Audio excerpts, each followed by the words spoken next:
press the bell icon on the YouTube app and never miss मेरे chamber में जब आप आइएगा तो मेरी डिग्री का फ्रेम आपको मिलेगा, मुझे जो जो अप्रेशिएट सर्टिफिकेट मिले हैं वो आपको मिलेगा, मैंने अपनी जिंदगी में जितनी भी डिग्रियां ली हैं अपने एजुकेशन से वो मिलेगा, और अल्लाह के 99 नाम का एक बहुत बड़ा फ्रेम चांदी से लिखा हुआ वो मिलेगा। तो लोगों को समझ में आ गया, और नाजिया इलाही खान मेरा नाम है, इससे लोगों को समझ में आया कि नाजिया मुसलमान है, लेकिन 90% हिंदू मेरे क्लाइंट हैं जिनके मैं केसेस देखती हूँ, और 10% मुसलमान महिलाएं मेरी क्लाइंट हैं जो अपने डोमेस्टिक वायलेंस और अपने हलाला और तलाक वाले केसेस के लिए आती हैं, अपने रेप वाले केसेस के लिए आती हैं। तो अब इसमें क्या है, क्रिस्टल क्लियर है कि नाजिया ने किसी को झूठ नहीं बोला है। बिल्कुल। नाजिया रुद्राक्ष पहनती है, नाजिया कलावा बांधती है, नाजिया बिंदी लगाती है, लेकिन नाजिया ये खड़े होकर के पहले कहती है कि मैं मुसलमान घर की बेटी हूँ, मेरा नाम नाजिया इलाही खान है। अब इसके बाद अगर कोई हिंदू मुझे अपने घर पे थाली परोस करके दे रहा है तो मुझे भी इसमें कोई आपत्ति नहीं है।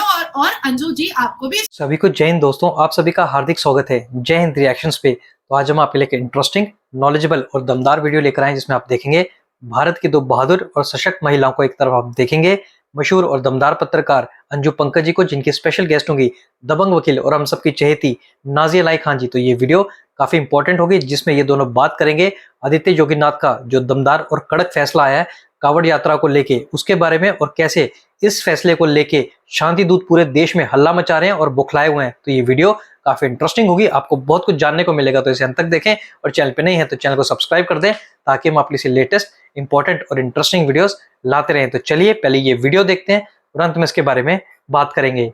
जय हिंद, जय भारत। मेरे चैम्बर में जब आप आइएगा तो मेरी डिग्री का फ्रेम आपको मिलेगा, मुझे जो जो अप्रेशिएट सर्टिफिकेट मिले हैं वो आपको मिलेगा, मैंने अपनी जिंदगी में जितनी भी डिग्रियां ली हैं अपने एजुकेशन से वो मिलेगा, और अल्लाह के 99 नाम का एक बहुत बड़ा फ्रेम चांदी से लिखा हुआ वो मिलेगा। तो लोगों को समझ में आ गया, और नाजिया इलाही खान मेरा नाम है, इससे लोगों को समझ में आया कि नाजिया मुसलमान है, लेकिन 90% हिंदू मेरे क्लाइंट हैं जिनके मैं केसेस देखती हूँ, और 10% मुसलमान महिलाएं मेरी क्लाइंट हैं जो अपने डोमेस्टिक वायलेंस और अपने हलाला और तलाक वाले केसेस के लिए आती हैं, अपने रेप वाले केसेस के लिए आती हैं। तो अब इसमें क्या है, क्रिस्टल क्लियर है कि नाजिया ने किसी को झूठ नहीं बोला है। बिल्कुल। नाजिया रुद्राक्ष पहनती है, नाजिया कलावा बांधती है, नाजिया बिंदी लगाती है, लेकिन नाजिया ये खड़े होकर के पहले कहती है कि मैं मुसलमान घर की बेटी हूँ, मेरा नाम नाजिया इलाही खान है। अब इसके बाद अगर कोई हिंदू मुझे अपने घर पे थाली परोस करके दे रहा है तो मुझे भी इसमें कोई आपत्ति नहीं है, और अंजू जी आपको भी इसमें कोई आपत्ति नहीं होगी, क्योंकि नाजिया ने अपना नाम पहले बता दिया है। यही चीज योगी जी कह रहे हैं कि आप अपना नाम बताओ, आप शिव ढाबा रखो, दिक्कत नहीं है, लेकिन आप अपना नाम क्यों छुपा रहे हो? आप अपनी आइडेंटिफिकेशन क्यों छुपा रहे हो? आप लिखो Shiv dhaba, owner by Irfan, owner by Abdullah, owner by Amin, owner by Ahmed, owner by Mohammed, owner by Mahmood, आप करो ना। क्या दिक्कत है आपको? आपका कारोबार अगर भगवान के नाम से ही चल रहा है तो इसमें तो सनातन की जीत है, इसमें तो हिंदू धर्म की जीत है, इसमें तो सनातन धर्म के मानने वालों की जीत है। लेकिन आप किसी को धोखा मत दीजिए, आप ओनर बाय लिख दीजिए, कोई दिक्कत नहीं है इसमें। अब नाजिया जी, आप याद कीजिए गिरिराज सिंह जो केंद्रीय मंत्री हैं, उन्होंने एक स्टेटमेंट दिया।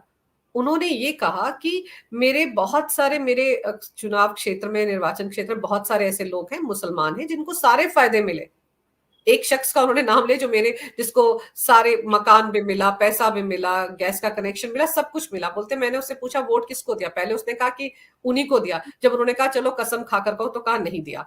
तो उन्होंने कहा कि अब मैं अपने निर्वाचन क्षेत्र जितने भी लोग आएंगे, अगर वो मुसलमान होंगे, मैं उनका काम नहीं करूंगा।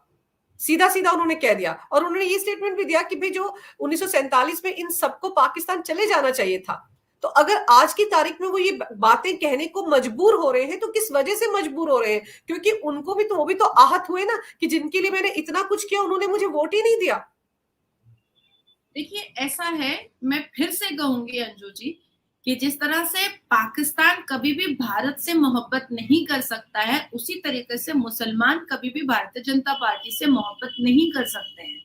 क्या मैंने नहीं देखा है कि पश्चिम बंगाल में आरएसएस की टीम पूरी मिल करके जब भी पश्चिम बंगाल में आम्फन आया था, कोई मुसलमान मौलवी मुल्ला बाहर निकल करके मुसलमानों के घर में भी आटा चावल गेहूं नहीं पहुंचाया था। घटाल और डेबरा आपको पता है, जब भी बारिश होती है पश्चिम बंगाल में वो पूरा डूब जाता है। तब तृणमूल कांग्रेस पार्टी के मौलवी मुल्ला और वहां का सांसद देव जो मेंबर ऑफ पार्लियामेंट है वो नहीं जाता है। नौके पर चढ़ करके एबीवीपी के बच्चे जाते हैं और आरएसएस के कर्मचारी जाते हैं सबके घर घर रोटी चावल और उनके जरूरियात का और मेडिसिन पहुंचाने के लिए मेडिकल कैंप तक, यहाँ तक के पानी में डूब करके आरएसएस के लोग करते हैं। आपको मैं बताऊं, और मैंने हमेशा क्रिस्टल बात की है कि एक बार मैंने भी कहा कि मैं भी जाऊंगी, और मैं जब गई हूं, मैं कसम खुदा की खा करके कह रही हूं कि मैं वो पानी देख करके रिटर्न चली आई। मैंने कहा मुझसे नहीं होगा, ये तो यहाँ तक पानी में डूब करके लोगों तक सारे जरूरियात की सामान पहुंचानी है।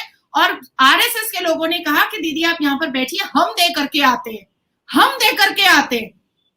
तो जिन लोगों से नफरत कर रहे हो उनका आटा लेते हो, उनका चावल लेते हो, उनकी सब्सिडी लेते हो, उनसे टैक्स का पैसा लेते हो, उनसे रेट ऑफ इंटरेस्ट का पैसा लेते हो, उनकी वजह से लो रेट ऑफ इंटरेस्ट पर लोन उठा करके अपने कारोबार को अच्छा बनाते हो, उनकी योजनाओं का तुम लाभ उठाते हो। लेकिन नफरत तुम्हारी, जो इस्लामिक नफरत जो दी गई है अंदर रगों में, वो तुम चला रहे हो। तो ये बात सच है कि मुसलमान बच्चा पैदा करते हैं, कहते हैं अल्लाह की देन है, 4 बीवियां रखते हैं, कहते हैं सुन्नते रसूल है, गला रेतते हैं, कहते हैं जिहाद है, लव जिहाद करते हैं, कहते हैं जिहाद है, बलात्कार करते हैं, कहते हैं जिहाद है, थूक जिहाद करते हैं, कहते हैं जिहाद है, गालियां परोसते हैं संवैधानिक लोगों को और हिंदू धर्म के लोगों को, कहते हैं जिहाद है।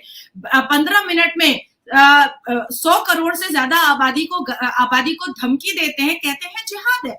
तो जब सारी चीजें वो इस्लाम के हिसाब से करते हैं और अल्लाह के फरमान के हिसाब से करते हैं, तो एक बार छोड़ ही दिया जाए ना, अल्लाह भरोसे एक बार छोड़ के ही देखा जाए ना, क्या प्रॉब्लम है? ज्यादा नहीं, 6 महीना छोड़ा तो जाए। और जैसे ही नासिर खान जैसा कोई रेप करे तो कोर्ट को भी ये कहना चाहिए कि इस्लामिक सजा दे दो बाबू, यहां मत आओ। एक बार करके तो देखें हम, एक बार इसको इम्पोज तो करें, एक बार इसको इम्प्लीमेंट तो करें। हर बैंक वाले ये कह तो दें कि हम आपको इंटरेस्ट नहीं देंगे, हम आपको लो रेट ऑफ इंटरेस्ट नहीं देंगे, जो सरकार की योजना है, हम आपको आवास योजना नहीं देंगे, हम आपको शौचालय योजना नहीं देंगे, हम आपको जनधन योजना नहीं देंगे, हम आपको सीखो कमाओ योजना नहीं देंगे, हम आपको ईदी योजना नहीं देंगे, हम आपको कारीगर योजना नहीं देंगे, हम आपको लखपति दीदी योजना नहीं देंगे। एक बार बोल के तो देखें, 6 महीना ज्यादा नहीं, मैं कह रही हूँ सिर्फ 6 महीना। और मैं केंद्र की सरकार को मैं इस बात का आगाह करना चाहती हूँ आपके प्लेटफॉर्म के माध्यम से, आपके चैनल के माध्यम से, कि सबका साथ ठीक है, सबका विकास भी ठीक है, पर मुसलमानों का विश्वास ठीक नहीं है, नहीं है वो विश्वास के काबिल। मैं खुद सुन्नी मुसलमान हो करके मैं ये बात कह रही हूँ कि मुसलमान विश्वास के काबिल नहीं है। इस राष्ट्र से मोहब्बत कभी मुसलमान कर ही नहीं सकते हैं।